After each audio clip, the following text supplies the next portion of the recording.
No. Iconic, flawless, no notes. Could you please say it again, sir? For our folks at home. No. Poetry. Box bites. You know, I think a lot of so-called media enthusiasts fail to understand the narrative weight that a character's first line holds. I mean, first impressions are everything, especially in the entertainment biz. You could start off on a good note or spit out a sour syllable, put your best foot forward or step off to the side, ignoring the wet floor sign causing you to slip and break your important bits. So many times I see companies and fans creating these every character's first and last lines compilations while failing to treat them with the gravitas they deserve. So today we're gonna put our critic glasses on, cause honestly, what show deserves more critical analysis than porous Robert Quadrilateral trousers, as we break down each character's first vocal flex as well as the scenes they're attached to, and see what it says about their identities. Is it memorable? Is it funny? Does it give you a good idea of who the person is right off the bat? Or is it bland and forgettable? That's the answer we're fishing for today. As always, if you've got a first line from a character that you think is the best, be it in SpongeBob's show or somewhere else, feel free to leave a comment below. But for now, let's see whose first verse is the best and the worst, cause it's time for every first line in SpongeBob SquarePants ranked. The sea. We'll begin our journey not with Tom Kenny's most iconic role, but with Tom Kenny's disembodied voice. Cartoon typecasting at its finest. It's the French Narrator, ladies and gentlemen. Alright, Frenchy, set the stage for us like you always do. The sea. So fascinating. So wonderful. Okay, off to a good start already. He gives off these chill Jacques Cousteau-esque documentary vibes, trying to play up the ocean as the wonderful marvel it is. You got this nice transition from realistic undersea flora to the naughty nautical neighborhood we all know and love. He's got his iconic in there, which he uses for a lot of his bits later on, like Goo Lagoon, the Krusty Krab. The location we've already seen in multiple episodes, but it's still wondrous to me. Joking aside though, anytime Frenchy shows up to start off an episode, it just adds to that quirky yet chill underwater vibe that the show does so well, whether it's a place we've already seen or not. Heck, if anything, the fact that he still says, despite us being introduced to a location already, shows that he's still fascinated by what's going on, even if it's familiar to him. And honestly, I think a lot of SpongeBob fans can relate to that. Like, you could show me Conch Street or Jellyfish Fields or the Krusty Krab a billion times in my lifetime, and I'm still gonna have a little smile on my face no matter what. That's just the power of the sponge. He latches onto your soft, squishy heartstrings and never lets go. Frenchy loves watching SpongeBob just as much as we do, which make his narration bits a delight to listen to. Throw in the fact that a variation of this line was used to open up the first SpongeBob movie, almost making it feel like a bookend to the character's original intended run, and you've got a near-perfect vocal introduction. I didn't expect to start things off this high, but I can't help it. Frenchy gets a 9 out of 10. I'm ready. And now we move from behind the scenes to the front line. Cause it's time to see how we were introduced to the perky porous pal that we've been watching for 2 decades now. Do remind us, what was SpongeBob's first line? Today's the big day, Gary. Alright, not as strong as Frenchy, but still not bad. It shows his high spirits and enthusiasm, if nothing else, playing into his eternally optimistic attitude, even if it involves something kinda mundane. I mean, the guy's just applying for a job in the fast food industry, and yet he's getting ready to jump off a diving board like he's on frickin' Cloud 9 or something. Personally, I would have preferred if his first line was, "I'm ready." Not just because of how classic it is, but because of how perfectly it sums up his character. He's ready. Ready for what? Ready for anything. Challenges, new experiences, ups, downs, sideways, loop-de-loops, whatever comes his way, he's gonna squeeze every drop of positivity he can out of it. But I gotta call him as I see him, and this is still a decent way to start things off. It not only shows how getting excited for the small things can make a life much happier, but the big day itself is associated with a key part of SpongeBob's being, aka his fry cooking job. Generic on the surface, but pretty meaningful if you look deep down. I'll give it a strong 7 out of 10.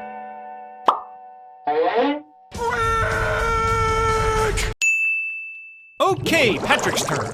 Unless you've been living under a rock sleeping your best years away, you probably know that Pat is one of the more controversial characters in SpongeBob. He's too stupid, he's too jerky, blah blah blah. You don't exactly need a camera to get the picture since that film was developed years ago. I'm more inclined to defend the guy, honestly. I think his character was repaired pretty hastily after his downfall, and I even think his spin-off show is pretty good. But let's see how positive I can be about the first time he ever spoke. Go SpongeBob! Okay, another kinda generic one, but again, it's got a bit of meaning behind it. It shows that he's got a close bond with SpongeBob, going as far as to open up his door as he walks past just to wish him good luck. It always warms my heart when I see these two acting as true besties, and to have it be the first thing Patrick ever says is really nice to think about. The fact that SpongeBob's already ready for the 9 to 5 and Patrick looks like he's got nowhere to go shows off his lazy tendencies. And I don't think I need to explain the genius of the token stupid character literally living under a rock. Speaking of stupid, this might be a bit of a dumb point to make, but I'm gonna do it anyway. So the way starfish attach to rocks is through the use of small suction cup-like structures called tube feet, which exude a little adhesive secretion that helps them stick, kinda like glue.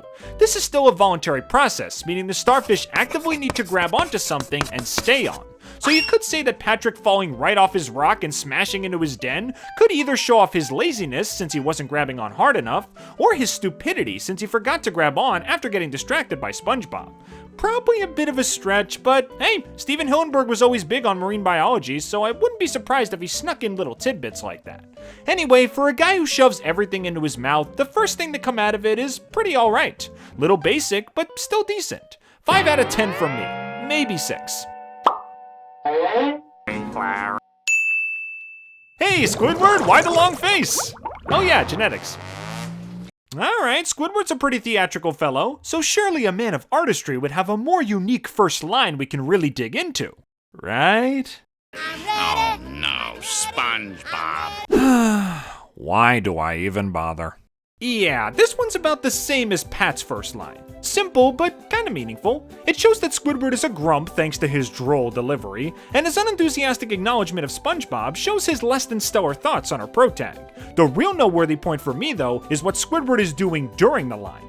He's just cleaning off some graffiti on the Krusty Krab window, calling him a loser, not acting super offended or angry or anything, and just kinda accepting it and getting on with his day. If anything, that actually describes Squidward better than the line itself.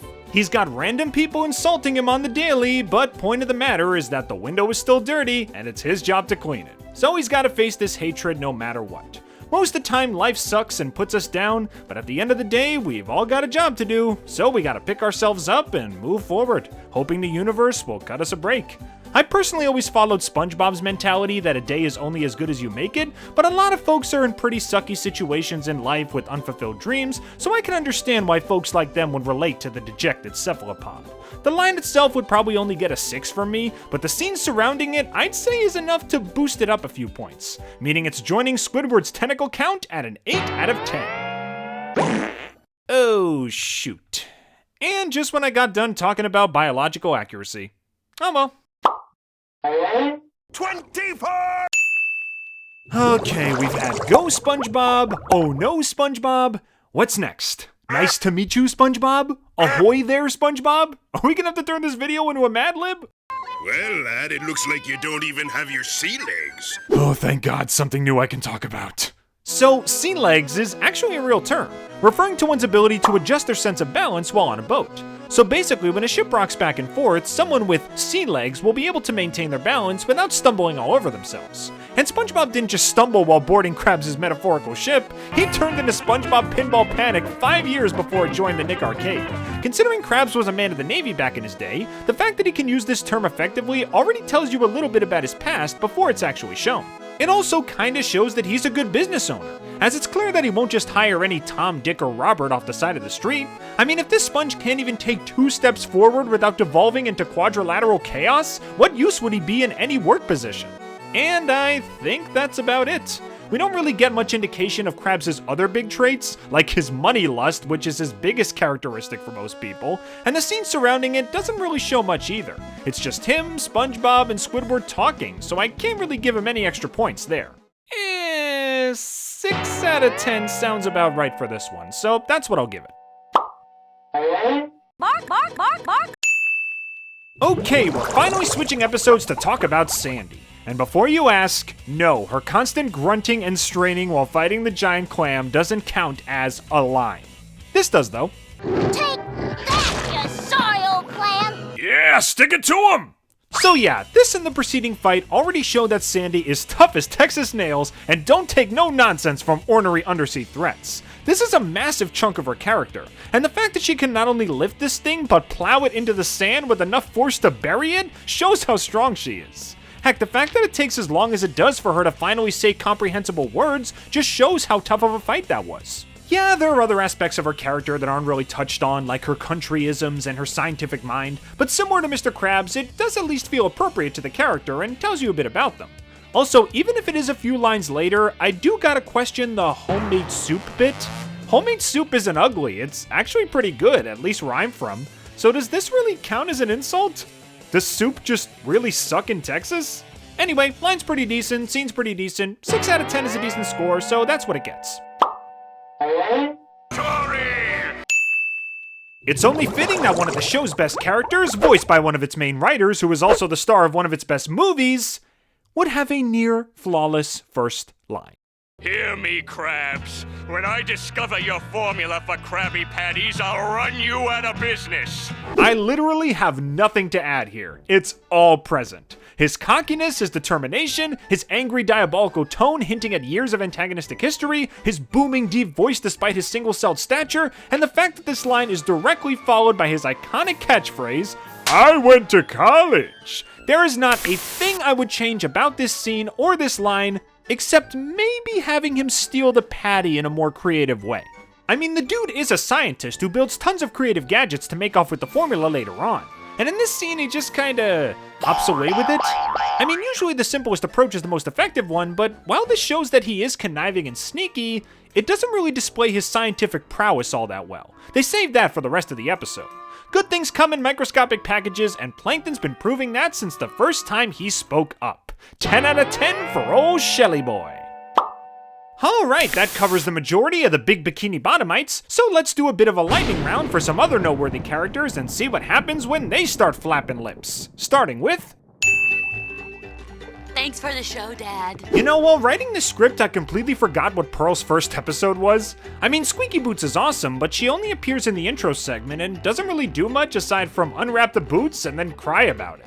At least Mr. Krabs bought her a high-quality gift instead of cheaping out on party amenities like in later episodes. Those are apparently the finest fishing boots available, even if they are only $2, showing that he's more out of touch in this situation rather than just straight up cheap. Anyway, Pearl's first line is okay. It shows that she's a typical teenager who's annoyed/embarrassed by her dad, and it's one of the few first lines that's genuinely funny if you watch the scene directly before it. And considering Pearl pretty much is a typical teenager, just with outbursts on a whale-sized scale, I'd say this is pretty accurate. 5 out of 10. Seaweed.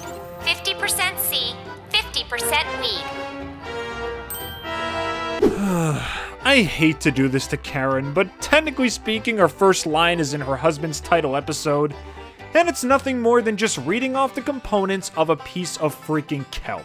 None of her snark, none of her sarcasm, all this tells us is that she's a computer that can do mathematical calculations, which, you know, most computers can do. Literally any line in any other episode would have done her better justice, but instead we got stuck with this. It's a 2 out of 10. Not funny, not memorable, not anything really. At least the joke about Plankton's physical makeup afterwards was pretty funny, so there's that. I'm ready, I'm ready, I'm not ready. It's such a simple idea. An inverse of the main character's catchphrase showing that this woman is just fed up with her lot in life solely because of the sponge that originated it. And the fact that she's just staring out the window, dreading the moment she steps into the boat with Spongebob, knowing it'll lead to either massive destruction or brutal injury, man, I'm just making myself depressed now. Mrs. Puff deserves a break, and not the kind that puts you in the hospital. She gets a crushingly real 9 out of 10 for that line. Hey, Sandy. Hey, SpongeBob. Yep, Larry just says hi. That's about it. I guess the shot of him up against the sun is kinda cool, making him look like this Amadeus of underwater physicality, and also a strong opposition to SpongeBob's relationship with Sandy in this episode. But aside from that and the way he's more enthusiastic when saying Sandy's name as opposed to SpongeBob's, it's just saying hi. That's it. The animation does most of the talking here, but as for the actual talking, give it a 4 out of 10. I'll take a double triple bossy deluxe on a raft, 4x4 animal style. Extra shingles with a shimmy and a squeeze. Like axle grease, make it cry, burn it and let it swim. I guess technically speaking, Bubble Bass is kind of a main character now, so I'll put him on the board as well. And his first line is his insanely obese burger order. A character whose first line is also their best one is an extreme rarity, but hey, a fish ordering a sandwich with upwards of 24 well-done patties on buttered toast with extra sauce and a bunch of other heart-attacking fixins isn't exactly something I'll be inclined to forget. It's overindulgent, it's snobby, and it causes everyone else discomfort and inconvenience. You could not sum up Bubble Bass's character better if you tried. 10 out of freaking 10. Okay, that's the majority of SpongeBob's main cast ranked on their first speaking roles. A pretty short vid to be sure, but hopefully it was a nice reminder of how these over 20-year-old characters got their start. I guess all we can do is wait another 2 decades to see what their last lines will be. But until then, what do you guys think? What's your favorite first line from SpongeBob and Friends? And heck, what's your favorite first line from any character, period? Leave your thoughts in the comments below, and don't forget to subscribe. Thanks for tuning in, everybody, and I hope to see you all real soon.